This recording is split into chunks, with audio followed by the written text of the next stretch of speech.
Hi అండి, నమస్తే. Welcome to today recipes 18. నేను మీ లక్ష్మి. ఈరోజు మన రెసిపీ వచ్చేసి చెట్టినాడు స్పెషల్ ఉక్కారాయ అండి. 10 నిమిషాల్లో తయారయ్యే ఈ రెసిపీ చాలా టేస్టీగా ఉంటుంది. ఎవరైనా ఈ టిప్స్ ఫాలో అవుతూ చేశారంటే పర్ఫెక్ట్గా వస్తుంది.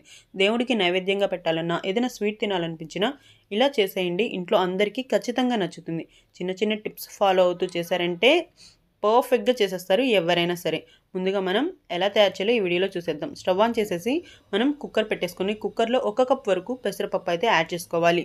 ఇక్కడ మనం ఏ కప్ అయితే తీసుకుంటున్నామో కప్ కానీ గ్లాస్ కానీ మొత్తం అదే మెజర్మెంట్గా ఉపయోగించుకోవాలి. ఈ పెసరపప్పుని మనం వేయించుకోవాలి. ఇలా డ్రై రోస్ట్ చేసుకోవాలండి. మనం స్టవ్ని మీడియం ఫ్లేమ్లో పెట్టేసుకొని 2-3 నిమిషాల పాటు వేయించుకున్నామంటే పెసరపప్పు అనేది వేగుతుంది. వేగినాక మంచి వాసన అయితే వస్తుంది. అలా వాసన వచ్చి కాస్త వేగింది అనిపించిన తర్వాత మనం పెసరపప్పులో వాటర్ యాడ్ చేసి 2 సార్లు అయితే కడిగేసుకొని ఈ పప్పులోనే మనం ఏ కప్తో అయితే పెసరపప్పును కొలుచుకున్నామో అదే కప్తో 2 కప్పుల వరకు వాటర్ని అయితే యాడ్ చేసేసుకోవాలి. వీడియోలో చూపిస్తున్నట్టు ఇలాగ వాటర్ని 2 కప్పులు యాడ్ చేసేసుకొని మనం కుక్కర్లో పెట్టుకుంటున్నాం కాబట్టి కుక్కర్కి మూత పెట్టేసుకొని విజిల్ పెట్టేసి 3 విజిల్స్ వచ్చేంత వరకు అయితే ఉడికించుకోవాలి. కరెక్ట్గా 3 విజిల్స్ వచ్చిన తర్వాత స్టవ్ ఆఫ్ చేసేస్తే మనం ఆవిరి పోయిన తర్వాత విజిల్ తీసి చూసామంటే చూడండి వాటర్ పర్ఫెక్ట్గా సరిపోయాయి కదా. ఇలా పర్ఫెక్ట్గా సరిపోయిన తర్వాత మనం పప్పు గుత్తి పెట్టుకోకుండా ఇలా గరిటెతో కాస్త మెదుపుకొని పక్కన పెట్టుకోవాలి. మనం అదే కప్పుతో 2 కప్పుల వరకు బెల్లం అయితే వేరొక గిన్నెలోకి యాడ్ చేసేసుకోవాలి. 2 కప్పులు బెల్లానికి 3/4 కప్పు వరకు వాటర్ని అయితే యాడ్ చేసుకోవాలి. బెల్లము పూర్తిగా కరిగితే సరిపోతుందండి. మనకి ఇక్కడ బెల్లం అనేది మనకి ఇక్కడ పాకం అనేది అవసరం లేదనమాట.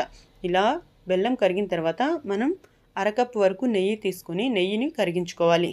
ఇలా నెయ్యి కరిగిన తర్వాత మనం డ్రై ఫ్రూట్స్ అనేవి వేసుకొని వేయించుకోవాలి. ఇక్కడ నేను జీడిపప్పులు అలాగే బాదం పప్పులు వేసుకుంటున్నాను.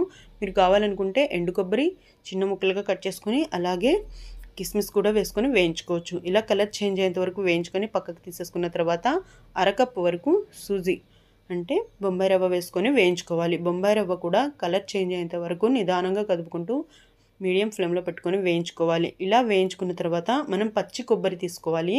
పచ్చి కొబ్బరిని కూడా వెనకమాల ఉన్న బ్రౌన్ పార్ట్ అనేది క్లీన్ చేసేసుకొని తురుముకొని 1/2 కప్పు వరకు పచ్చి కొబ్బరి కూడా యాడ్ చేసేసుకోవాలి. ఇలా పచ్చి కొబ్బరి కూడా యాడ్ చేసేసుకొని ఫ్రై చేసుకోవాలి. చూస్తున్నారు కదా. ఇలా ఫ్రై అయిన తర్వాత మనం ముందుగా సిద్ధం చేసి ఉంచుకున్న పెసరపప్పు మొత్తాన్ని వేసుకొని 2-3 నిమిషాల పాటు మీడియం ఫ్లేమ్లోనే ఫ్రై చేసుకోవాలి.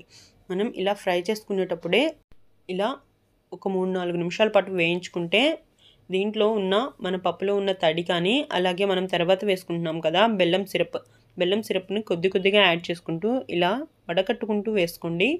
ఇలాగ కొద్దిగా యాడ్ చేసుకొని బాగా మిక్స్ చేసుకోవాలి.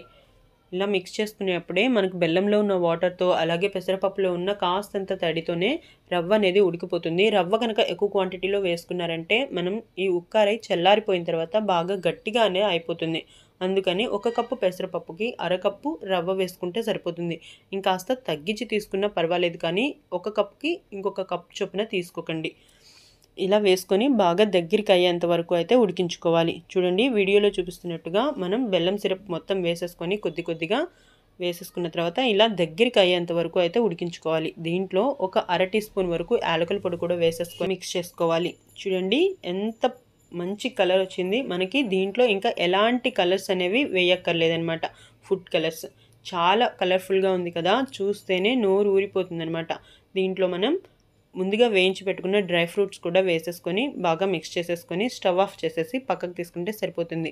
ఇది కన్సిస్టెన్సీ అనేది రిబ్బన్ కన్సిస్టెన్సీగా ఉన్నప్పుడే మనం స్టవ్ ఆఫ్ చేసుకొని పక్కకు తీసుకోవాలి. తర్వాత చల్లారిన తర్వాత ఇంకాస్త దగ్గరికి అవుతుంది. ఇలా దేవుడికి నైవేద్యంగా పెట్టాలనుకున్నా మనం ఇంట్లో స్వీట్ తినాలనిపించినప్పుడైనా ఇలా చేసేయండి.